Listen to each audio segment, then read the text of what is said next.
Saludándoles atentamente su amigo José Manuel Marmolejo Delgado en nuestro programa Hace algún tiempo en ese lugar de esta gran estación OMV Radio en Ecatepec de Morelos, Estado de México.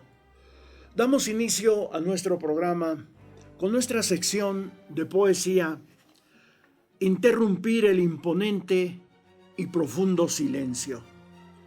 Hoy hablaremos del poeta peruano César Vallejo, quien según sus editores de Losada S.A.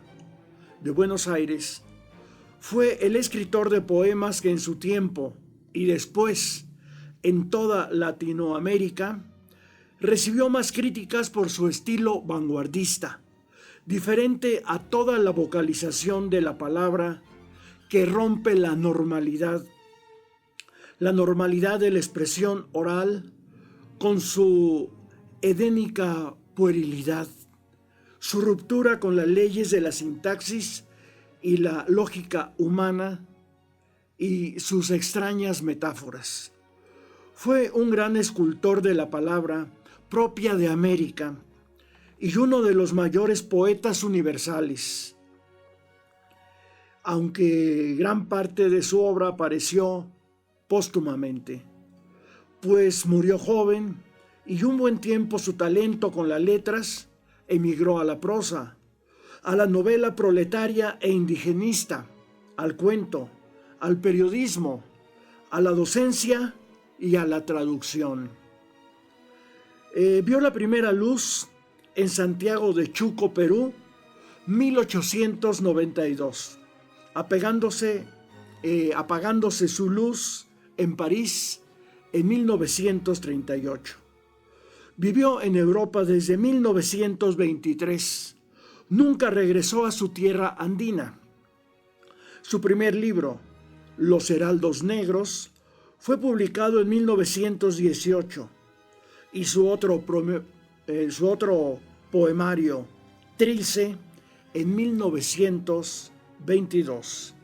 En prosa, en 1931, publicó Tusteno, Rusia, 1931, y su libro de cuentos, Paco Yunque, fue publicado cuando César Vallejo, el innovador de la palabra, ya había muerto.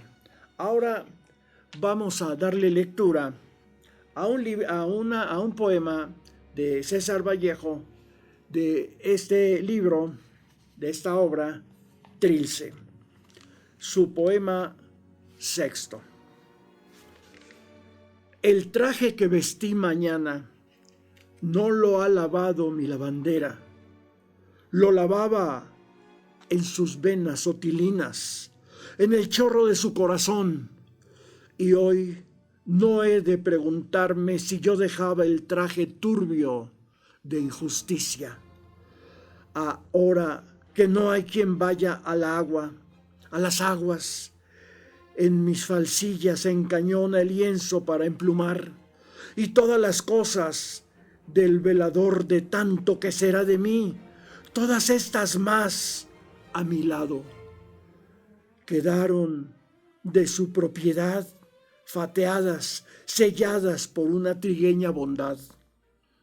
Y si supiera si ha de volver, y si supiera que mañana estará a entregarme las ropas lavadas, mi aquella lavandera del alma, que mañana estará satisfecha, Capulí de obrería, dichosa de probar que sí sabe, que sí puede, cómo no va a poder azular y planchar todos los caos. Pues es la palabra de César Vallejo, poeta peruano, poeta universal.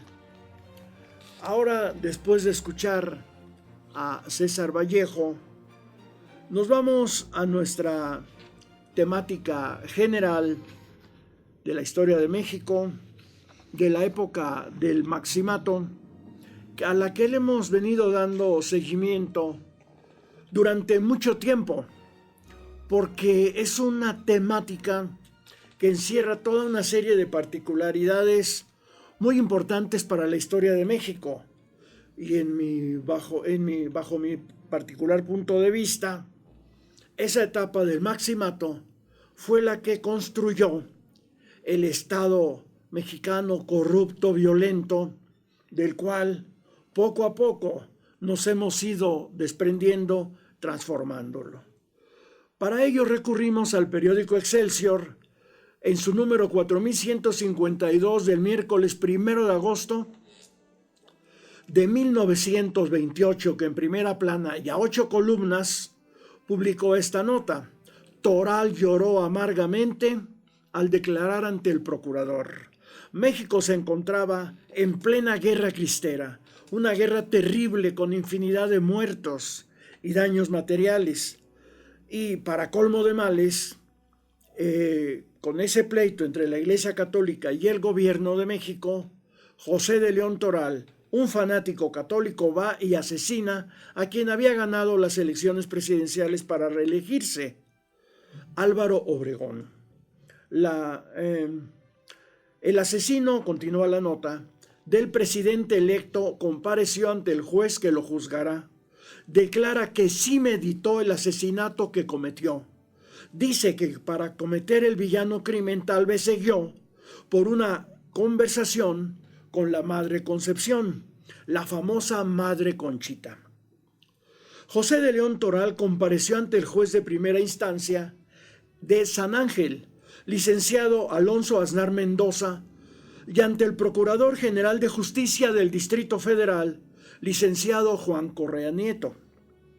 Se mostró tranquilo, y tanto él como María Concepción Aceveda de la Yata, la Madre Conchita, sostuvieron lo asentado en sus anteriores declaraciones.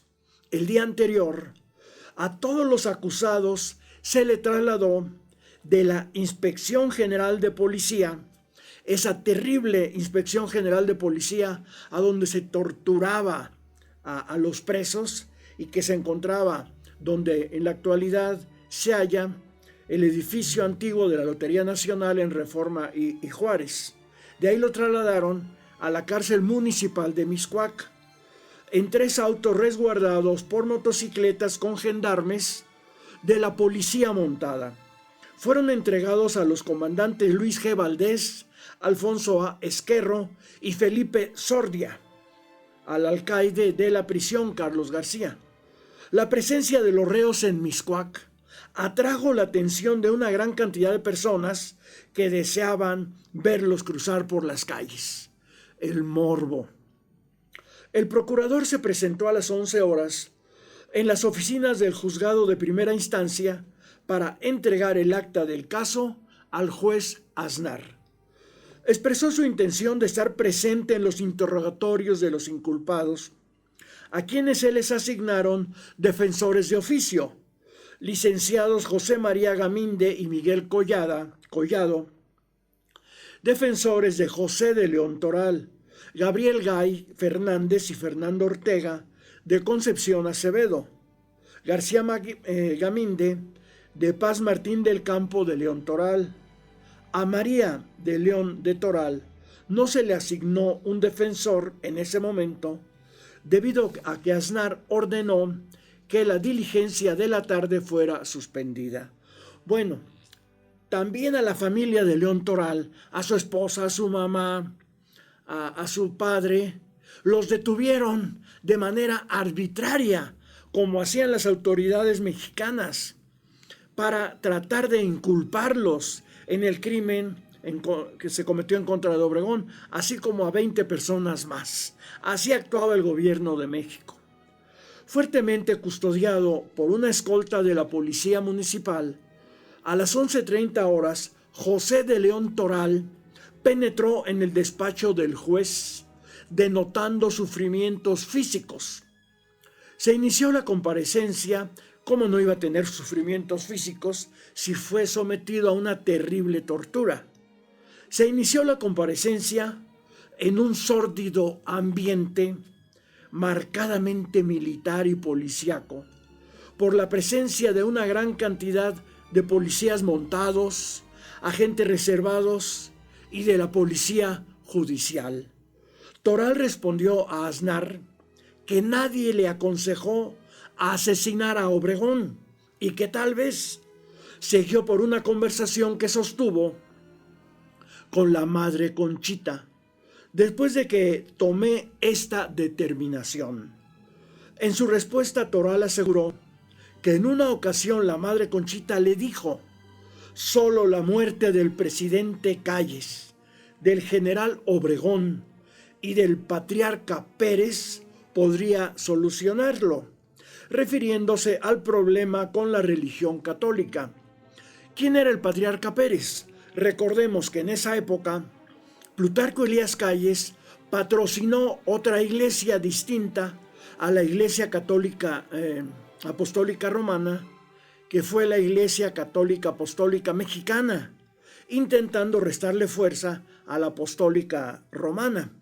De hecho, tuvo su templo allá en la Soledad, allá por la Merced, luego en el templo, su sede en el templo de Corpus Christi, y aquí en Ecatepec, en Tulpetlac, en la iglesia, en Jalostoc, en la iglesia colonial de Jalostoc, en San Pedro, ahí también tuvo su sede la Iglesia Católica Mexicana, al grado de que a Jalostoc en esa época se le llamó el Vaticano Mexicano. Todavía en Ecatepec, allá en Jardines del Tepeyac, también correspondiente a Jalostoc, existe un templo de esta iglesia. Bueno, Toral dijo que no conocía el nombre del patriarca Pérez y que no pensó matar a Calles solo en el remoto caso de que estuvieran juntos. Al patriarca Pérez solo lo hubiera matado en caso de no haber podido asesinar a Obregón. Afirmó que creía que el señor Trejo, que fue quien le prestó la pistola con la que luego mató a Obregón, ignoraba para qué la usaría. Trejo fue uno de los dinamiteros de la Cámara de Diputados en esa época y estaba escondido, estaba prófugo. Conoció a Trejo en una de sus prácticas religiosas, ya que con frecuencia se confesaba y comulgaba. Declaró que antes de dar muerte a Obregón, le mostró una caricatura para darle confianza, se colocó a su derecha y empezó a dispararle.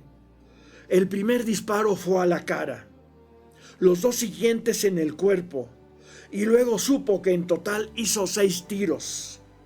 Muy católico, muy cristiano el León Toral. El general emitió una especie de quejido.